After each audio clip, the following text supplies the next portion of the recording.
Agora, Deus resgata a alegria, só que não adianta ter alegria se não tiver a visão resgatada. Por que, Ruth, tu diz isso? Sabe por quê? Cadê o povo que não testificou antes das nações?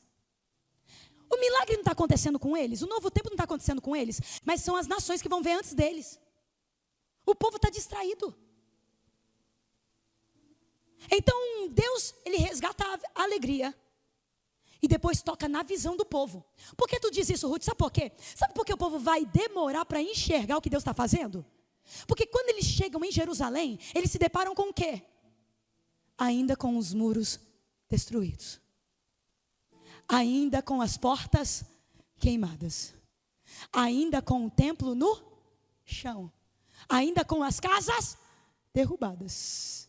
Então, por algum momento é tentador olhar para aquilo que Nabucodonosor arrancou e se entristecer com aquilo e entender que não está acontecendo nada. Mas logo o cântico começa a tomar outro rumo. E eles vão dizer, não, certamente são grandes coisas que o Senhor tem feito por nós. E é por isso que nós estamos alegres. Será que isso não se parece conosco? Deus faz. Mas só porque as coisas não estão do jeito que a gente gostaria que estivesse, parece que Deus não está fazendo nada? Porque não está do jeito que eu quero. Então parece que não está acontecendo? Mas tu já parou para pensar que só o fato de estar aqui já é um grande milagre do céu? Traga a tua memória agora o que o céu já fez para tu chegar até aqui.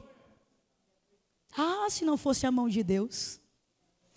Eu sei, isso não anula a realidade de hoje, mas resgata a tua visão para enxergar além do que está enxergando hoje. Porque o povo está vendo só cenário de caos, aquilo que Nabucodonosor arrancou, mas em algum momento eles se esquecem de enxergar aquilo que Deus já tinha feito. Quando eu fico assim, gente, Espírito Santo sempre vem no meu ouvido e fala assim, filha, tu lembra? Quando eu sou tentada a olhar para o cenário atual, ver o que Nabucodonosor está arrancando de mim, o Senhor grita no meu ouvido dizendo, Ruth, tu lembra que era para você ter nascido cega e com problemas mentais, por conta de uma toxoplasmose congênita que tua mãe adquiriu quando estava grávida de você? Quem olha para mim acha que eu sou perfeita e tenho a visão perfeita. Eu não tenho a visão esquerda. A toxoplasmose comeu todo o meu olho. Na visão esquerda foi na minha retina, e na visão direita foi em todo o meu globo ocular. Os médicos olham os meus exames e vai dizer, é impossível você ter esse nível de parasita corroendo você ali no ventre da tua mãe e não ter nascido com problemas mentais. Se tu olhar, buscar na internet, gente, crianças que nasceram com toxoplasmose, tu vai ver o que eu estou falando. Deus deixou o sinal, dizendo, foi as minhas mãos que te viu ainda informe. Você nem sabia quem era eu, mas as minhas mãos já estavam contigo. Tu lembra, Ruth, que era para você ter morrido num acidente de carro? Você tinha 1 ano de idade. Um acidente de carro que matou tua mãe. Voltando da igreja, ela tinha apenas 21 anos de idade. O que era você naquele acidente com 1 ano de idade, sem cinto de segurança, onde sua mãe morreu, praticamente sem crânio para ser velada. E mais 5 jovens de 15 anos morreram no outro carro, porque estavam tirando racha para pegar gelo para bebida. 2 morreram na hora, os outros 3 morreram no hospital. Eu quebrei os 2 fêmures, com 1 ano de idade. Os médicos olharam para mim, para a família que estava ali, família entre aspas, porque depois disso, não tive mais quem ficasse comigo. O médico olhou e falou, provavelmente, se ela voltar a andar, ela vai andar com defeitos, uma perna maior do que a outra. Porque nós estamos engessando, mas sem saber como o osso vai colar. E uma criança em pleno desenvolvimento de crescimento, nós não sabemos como vai ficar isso aqui. Filha, eu não somente dei o livramento de tu andar de novo. Quem veio bater na perna fala assim, meu Deus, não sente dor, sinto nada, porque eu sei de onde o Senhor me tirou. Eu sei a mão que me tocou. Eu sei a mão que me fortalece. E Deus sempre grita no meu ouvido: eu te livrei da morte. Porque não era nada naquele acidente. Tu lembra, Ruth, que na adolescência, por conta do luto infantil materno, por conta do abandono paterno, ninguém te quis. Você cresceu depressiva, com ódio, com raiva, tentativas de suicídio. Mas sempre eu cuidei de você, Ruth.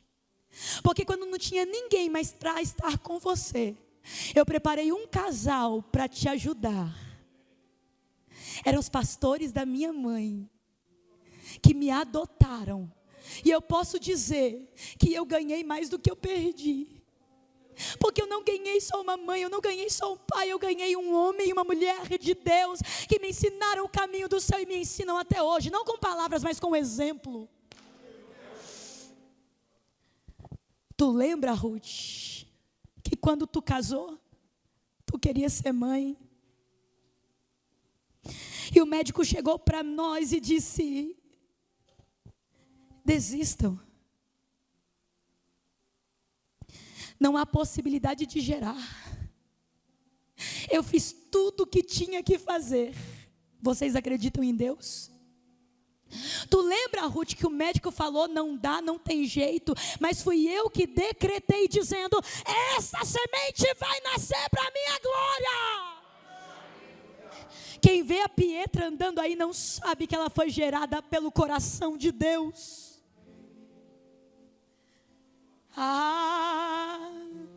O que eu faço então, Ruth? É só olhar para trás para ver quantas guerras já venci, meu Deus. É só olhar para trás para ver. É só olhar para trás para ver. É só olhar para trás para ver quantas guerras tu venceu. Aí tu declara dizendo como? Eu sobrevivi adorando. Eu sobrevivi confiando. Eu sobrevivi. Eu não desisti. Deus cuida, Deus cuida, Deus cuida, meu Deus. É só olhar para trás para ver. É só olhar para trás para ver. E Ele começa a resgatar a tua visão.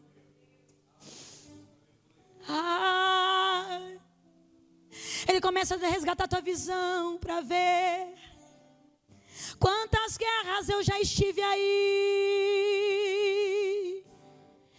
E se eu fiz, faço de novo. E se abrir, abro de novo. Se restaurei, restauro de novo. Se eu provi, eu vou prover de novo. Se eu curei, eu vou curar de novo. É daí que o ramai, é só olhar para trás para ver. Por que, Ruth? Entenda bem. Meu Deus, lembra quando estava por um fio para tu desistir? E quando faltou isso aqui para você cair? Sabe o que era? Era a mão de Deus. Era a mão de Deus e vai ser sempre assim. Lembra quando estava por um fio para desistir? E quando faltou isso aqui para você cair? E mesmo assim você tentou mais uma vez. Era a mão de Deus, era a mão de Deus segurando a sua mão para não cair. Você não veio até aqui para desistir, então não tem por que parar, volte a sorrir. Era a mão de Deus e vai ser sempre assim.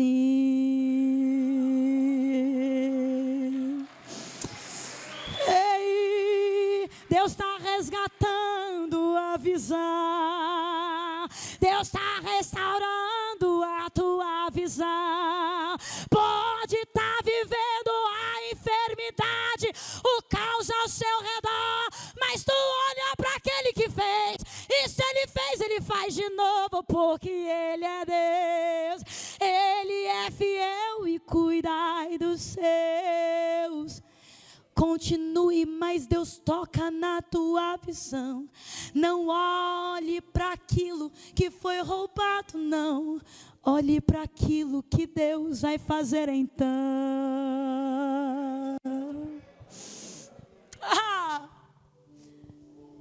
Então Deus resgata a alegria para o povo ver o novo tempo.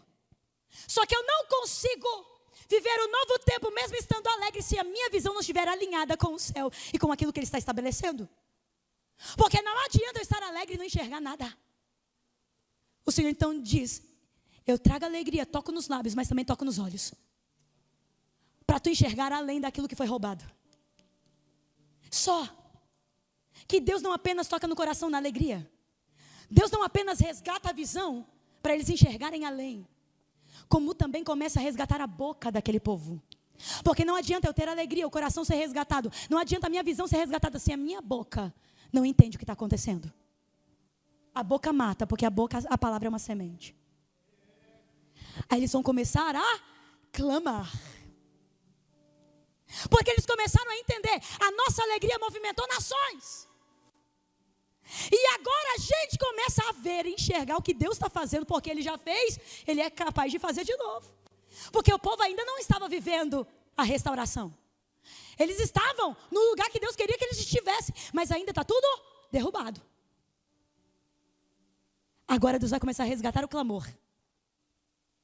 Porque para viver no novo tempo nós temos que entender que sem oração a gente não fica de pé. E eles vão começar a orar dizendo: faze-nos regressar outra vez do cativeiro, Senhor, como as correntes do sul. Na versão King James vai dizer: Senhor, restaura a nossa sorte, como as correntes do Negueb. O que este povo está dizendo é, em forma de oração: Senhor, tu está vendo o caos que está aqui.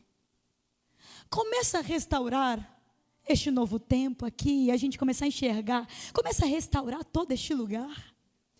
Em qual nível, Senhor? Porque eles foram bem específicos. No mesmo nível que tu faz lá no Negueb. O que acontece no Negueb, Ruth? O Negueb é um deserto, como qualquer outro deserto. Lá não tem nada. Só que Negueb, ele tem algo diferente dos outros desertos. É muito mais do que nada. É um caminho mais do que nada. Sabe você chegar no nada? É um pouquinho mais do que nada. Porque lá no deserto de Negueb não tem somente areia, deserto, não é só um lugar desértico. É um lugar pedregoso. Não é só deserto, tem pedras também. Rochas. Montanhas. Então tu entende que é um lugar muito pior que um deserto? Porque não é só areia. Tem pedras, rochas. O negócio é mais profundo. Só que, no meio do deserto de Negueb, passa valas de rios. Mas totalmente seco, porque lá é um. Mas historiadores vão dizer que lá recebe chuva em alguns momentos do ano. E do alto das montanhas, daquelas rochas, quando as chuvas visitam aquele lugar, o Negueb é visitado por uma cachoeira. Aquela cachoeira começa a visitar todo o deserto, naquelas valas de rios. Aquele lugar inóspito, aquele ermo, que não é nada, começa a florescer. Um lugar que não tem perspectiva de nada. Um lugar que a olhos humanos, pela ciência humana, não pode nem ter chuva. Mas Deus visita aquele lugar, e quando vem chuva, não tem só chuva, tem cachoeira, tem a plenitude da bênção do Senhor, trazendo vida naquele lugar. O que o povo está orando é: Senhor, faz o mesmo nível de absurdo, Assim como tu fazes o impossível e traz chuva em pleno deserto, e não só chuva em pleno deserto, mas também rios naquele lugar. Visita o nosso Negueb, trazendo em nós o improvável, aquilo que ninguém acredita, aquilo que ninguém aposta. Mas se tu visita o Negueb e faz isso, tu pode fazer isso com a nossa história. O povo começa a aclamar, e eles são específicos no nível de absurdo. É no mesmo nível de absurdo, de improvável. Visita a gente como tu visita o Negueb. Mesmo na sequidão da nossa história, tu pode derramar aqui e agora uma cachoeira que traz vida na nossa história. E quando a vida chega, começa a florescer de novo. O casamento floresce de novo, o ministério floresce de novo. A alegria vem.